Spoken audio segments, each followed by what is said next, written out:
That was some election last week, wasn't it, Bear? Last week's video was titled, Is the Pope Catholic? And I had several requests for this video to tackle the question, does a bear shit in the woods? And who better to help with that question than an actual bear? So welcome to the show, Mr. Bear. Hi, thanks for having me. If you aren't subscribed to Mr. Bear, you should check him out. A link to his channel is in the description. In addition to having a sexy voice that is alone worth listening to, he also puts out some great videos. So, Mr. Bear, where do you, Take a shit? Why, in the woods, of course. What does this have to do with Lori Alexander's views on what is destroying womanhood? Stay tuned to find out.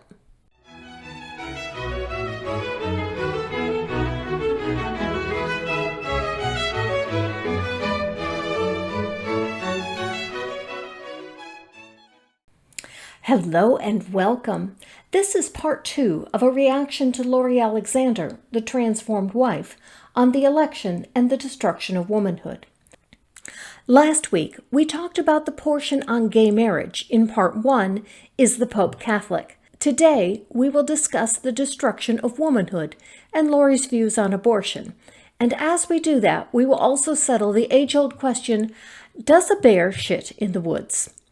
So what does Lori think is causing the destruction of womanhood? And so now I just want to talk about the election just a little bit.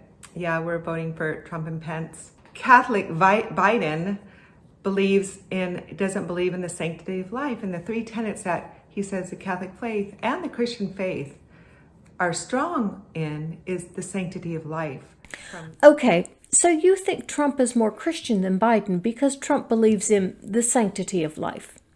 First, you judge Biden's Christianity by calling him Catholic, but let's compare the faith of the two men. Typical Biden on Sunday, typical Trump on Sunday. How do you decide who is the real Christian? The Bible says that we will know Christians by their love for one another. Here's Trump's views of his fellow citizens. Nothing done. Do nothing, Democrats. These people are crazy. We got a new one, Mini Mike. How did he do in the debate the other day? What happened? And that's what happens when you can't get the words out. Nobody respects women more than Donald Trump. She gets out and she starts asking me all sorts of ridiculous questions. And, you know, you could see there was blood coming out of her eyes, blood coming out of her wherever. Donald Trump said the following about you, quote, "Look at that face. Would anyone vote for that? Can you imagine that, the face of our next president?" Mr. Trump later said he was talking about your persona, not your appearance. Please feel free to respond what you think about his persona. 20% of that vote of Jeb Bush endorsing our campaign this morning. You know, courageous conservatives around this country probably know by now that most of the things that Donald Trump says have no basis in reality. So It's Pocahontas, Elizabeth Warren. Is it offensive? You tell me. Oh, really? Oh, I'm sorry about that. Pocahontas? At least owning that that's what occurred. Written by a nice reporter. Now the poor guy, you got to see this guy. Oh, I don't know what I said. I don't remember. Donald Trump has continued his nationwide super spreader tour, getting all of his most devoted servants in rooms so that they can infect each other with a fatal illness. Oh, the disease, we didn't know it. Now we know it. It affects elderly people with heart problems and other problems, but it affects virtually nobody. It affects virtually nobody. It affects virtually nobody. Let's take a look at a recent headline, because I expected that if it affects virtually nobody, I would Google and I would see that it killed like 20 people or something like that. But it turns out, no, it's killed more than 200,000 people. Killed a family member of mine. And Biden's. My fellow Americans, renewed faith in tomorrow. I pledge to be a president who seeks not to divide, but unify. Who doesn't see red states and blue states, only sees the United States, is what America, I believe, is about. It's about people, and that's what our administration will be all about. I sought this office to restore the soul of America.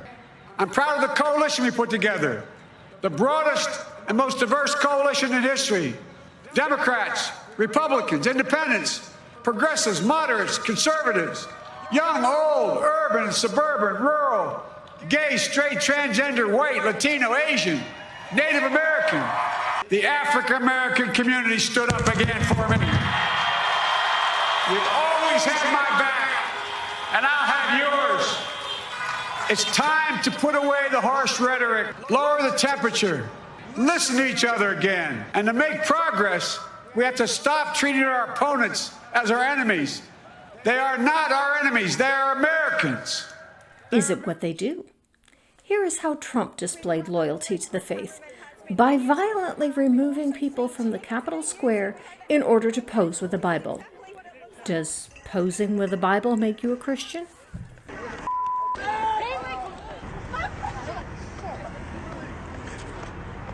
Press, let's go. Press, let's go. Come on. Guys, we gotta go.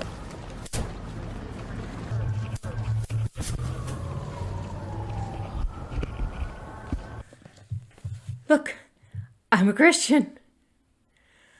Trump has admitted to multiple affairs, even paying hush money to a porn star to keep their affair quiet.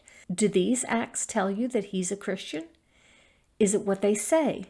Before the election, Biden wrote this on the wall of his boyhood home, while Trump threatened to steal the election if he didn't win.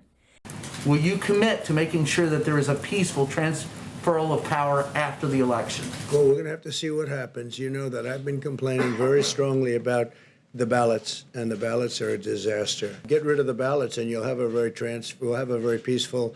There won't be a transfer. In other words, if you get rid of the ballots that he doesn't like, the mail-in ballots, the millions of ballots that he seems to be saying are going to be illegal, if you get rid of them, then he would win. He lies, cheats, is a racist, disparages women, the disabled, veterans, and others. He sows distrust in the media and discord. He cares for no one but himself. And this is the better picture of a Christian for you? If you are right, it's no wonder that people are leaving the church. It was what Trump's leadership brought out in Christians that started me on the path to skepticism. Lori displays those exact traits: blindness to reality, claiming to love a sin-free life, and yet praising a blatant sinner as the leader. Let's talk about consistency of position. Trump's views on abortion when he wasn't running for office. Partial birth abortion. Would President Trump ban partial birth abortion? Well, look, I'm very pro-choice. Pregnancy is never, it's a wonderful thing for the woman, it's a wonderful thing for the husband, it's certainly an inconvenience for a business. And Trump, when he was trying to appeal to right-wing voters, but hadn't yet figured out the whole thing. Do you believe in punishment for abortion? Yes or no, as a principle? The answer is that there has to be some form of punishment. For the woman? Yeah, there has to be some form. Trump's most recent stance on abortion that I could find. Some pro-life advocates have described President Donald Trump as the most pro-life president in U.S. history. In his nearly 4 years in office, time and again, he has said in no uncertain terms, Every life brings love into this world. Every child brings joy to a family. Unborn children have never had a stronger defender in the White House. Now, people's minds do change. Mine did. I used to believe that abortion was murder, but I no longer do. So if Trump changed his mind on this issue, he's certainly entitled to do so. It doesn't make him a hypocrite. What does make him a hypocrite, though, is claiming to believe in the sanctity of life on one hand, but showing no concern for the lives of other people in the pandemic on the other. Trump has admitted that he lied about how serious the virus was. He downplayed what he knew was a deadly disease, holding open rallies that led to deaths of his own followers. He held a super spreader event at the White House when he knew that a staffer present was infected, leading him to getting the disease, his wife, his son, as well as other government officials and several staff members. So how does this respect life? Putting other people's lives at risk is not respecting life or the sanctity of life. Did Trump show any remorse for the American lives lost in the pandemic? For the disease he personally spread with the deaths that he caused? No. This is your idea of a champion of the sanctity of life? Or do only unborn lives matter? Which leads us to Black Lives Matter. Trump has shown absolute disdain for the Black community. Instead of listening to the issues of protesters, he fanned the flames of violence and called for their violent removal. He sent unidentified law enforcement to quietly remove demonstrators to unknown locations. Does this sound like someone who's concerned about the sanctity of Black lives? Or any lives? Biden's failure to come out strongly in favor of Black Lives Matter has been an issue and has called into question his commitment to racial equality as well. Lest you think I've strayed from the topic, I have not, because racial equality is necessary for Black lives to matter. And if Black lives don't matter, no lives matter. And if no lives matter, there is no sanctity of life. Lori is silent on the Black Lives Matter movement, with the exception of one comment in a blog on anger, where she says, "We live in an angry time right now. Many people live their lives as angry people. Black Lives Matter and Antifa are being run by recruiting angry people. Neglected children grow up to be angry. People are angry over politics, Christianity, and almost anything else they can find to be angry about. Claiming a victim status causes people to be angry."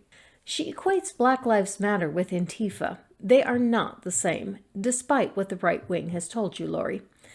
I'm going to skip over the claim that Black children are neglected because they come from divorced family. That would be a whole video in itself. I kept that part of the paragraph because I wanted to include her statement, claiming victim status. She will claim victim status herself later in the video, so I thought it important to show her position on it. She says it causes anger. So when does Lori think life should be protected? Life, from the moment of conception until natural death. But does she actually believe that? If the reasoning behind the claim that a zygote has personhood at the moment of conception is because God created a person at this moment, then your God has very little regard for human life.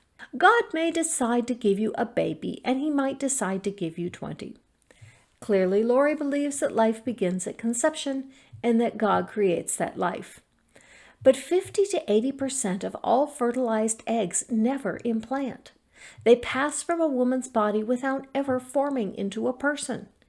If a God was really making all these people and then letting them die, your God doesn't have the regard for human life that you claim.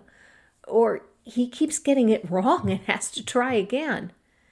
I hear from Christians that God creates people, so he has the right to destroy them too. But if your God just randomly creates and destroys life at the beginning stages, what's the purpose? How can you claim that your God has any regard for human life if he gets his jollies from creating and destroying babies at a rate of, let's do the math, 353,000 babies born per day? That's 706,000 babies per day that your God is making and destroying for kicks. If we put the failed implants at 50%. If killing a fertilized egg is murder, your God is murdering people at a far greater rate than abortion clinics. Even if you think that it's your God's right, how can you possibly believe that your God makes and destroys 700,000 plus people a day and then claim that he considers each one precious? He clearly does not. That he has regard for human life? He clearly does not. What does make sense is to look at it from a naturalistic view. There are so many ways for fertilization to go wrong, and nature just eliminates its own mistakes by causing most zygotes that can never be viable humans to never implant and grow. The woman never even knows that she had a fertilized egg inside of her. When you take God out of the picture, the process works without having to do the mental gymnastics of justifying why a God doesn't make mistakes and supposedly loves everyone, yet keeps making and destroying people. When you have to work that hard to make reality fit your worldview, it's time to change your worldview to fit reality. The Christian can't claim that God creates all of these failed conceptions, claim that God never makes a mistake, and that God regards each of them as a special person that he created and then immediately killed. Well, they can, but it's clearly nonsense. If killing babies is what a holy God does, and you are supposed to be holy because he is holy, is that not a mandate to do likewise? I don't actually believe that. But the whole thought process is so fraught with dissonance that the only way to hold to it is to not think about the ramifications. It's why some Christians acknowledge that life doesn't begin at conception. Some say that it begins at implantation. While I don't agree, it is at least a more reasonable position. And Joe Biden and Kamala Harris don't believe in those things. They believe in abortion up until the baby's being born and even after, which is just horrible for me to even think about, and that women even celebrate this death to the unborn these days.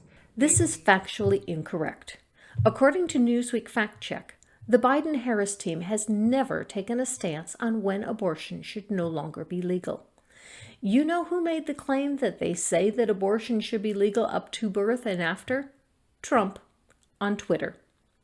If Twitter is your source for your claim, Lori, you need a better source.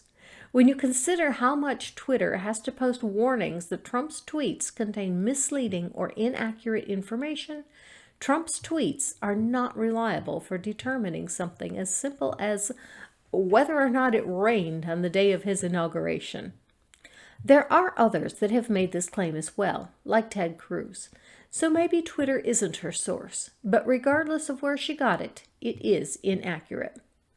So what is Biden's stand on abortion? That if Roe v. Wade is overturned, he will make it federal law. That's it. He'll keep Roe, which divides when abortion is legal by trimester. The idea of abortion after birth has never been proposed by anyone I'm aware of, except some friends of mine who were joking about retroactive abortion. They were saying that that's how conservatives should try to sell capital punishment to liberals, by calling it retroactive abortion. After being found guilty of a capital crime, instead of sentencing someone to death, sentence them to retroactive abortion. But no, after a person is born, you cannot abort them. The idea of abortion after birth was the result of a remark by the governor of Virginia. He made the remark in the context of talking about an abortion bill, which is why it got the label that it did. But what he said was that a baby that is not viable when born should be made as comfortable as possible until the baby passes. He didn't say anything about killing the baby or calling the death of a baby an abortion. Making a dying person as comfortable as possible until they pass has always been and still is the proper procedure when someone is dying, whether it's a newborn or someone at any other age. If making the dying as comfortable as possible until they pass is an abortion, then hospices are practicing abortion every day. They still don't want churches to meet. And I really admire churches like John MacArthur that are packed full, and I admire those people who don't fear the virus. They fear not gathering together. They fear not obeying God more than a virus. Lori thinks it's admirable to just have faith and defy the government. Ignore the doctors and scientists that tell you how to stay safe from the deadliest pandemic of this century, as well as ignore the lives and health of everyone else she comes into contact with, and then has the audacity to tell us that she believes in the sanctity of human life. Her next remarks show you that she clearly doesn't believe in the sanctity of life for older people. A virus that kills 5% or 4% of people over 70 years old that have other conditions. So sanctity of life doesn't apply to people over 70, and especially people over 70 with other health conditions. So when does life end, Lori? At 70? You clearly don't care about older people, despite the fact that you yourself are nearing that age. Even the Heritage Foundation, an ultra-right-wing group, acknowledges that 32% of COVID deaths are in people under 70. According to the CDC, the fastest-growing age group for COVID deaths is people between the ages of 25 and 44. Then look at the number of children under 1, 26 deaths in the United States. It's not a huge number, but what happened to every life is precious to God? If the unborn are deserving of protection, are not the born at least equally deserving? Can you not put on a mask, social distance, and stay away from large gatherings to protect the lives of people you claim you believe are sacred? Or is it all just talk about life being precious? Life is precious when it's convenient, but people don't matter when they are inconvenient to you. Isn't that exactly what you said to pro-choice people? That life matters even when it's inconvenient? Are the old inconvenient to you, Lori? It's not okay to take a pill that prevents a zygote from implanting for convenience reasons, but it's okay to endanger the lives of everyone around you because wearing a mask is inconvenient. So which is it, Lori? Are all lives precious to you or only the unborn? If all lives, then why don't you act like it? Demonstrate that they matter and advocate for protecting old people, Black people, all people, not just the unborn. Your hypocrisy all sounds like a huge pile of crap to me. Mr. Bear, what should we do with it? What should we do with it? Take it to the woods, of course. At least, that's where I do my business. There you have it, straight from Mr. Bear. Lori's views on religious freedom are included in this video here as well, and that's where she makes claim to victim status. But this video is getting long, so we'll save that portion for 2 weeks from now. Next week, I will release my second installment of my joint venture with Novartia on bees. I'm taking a trip to see my newest grandbaby, born 1 week ago today as I'm recording, so I'll make a couple of videos to release while I'm away. For now, I think I'll go take a walk in the woods. I'll keep an eye out for Bear Scat. Until next time, live your life.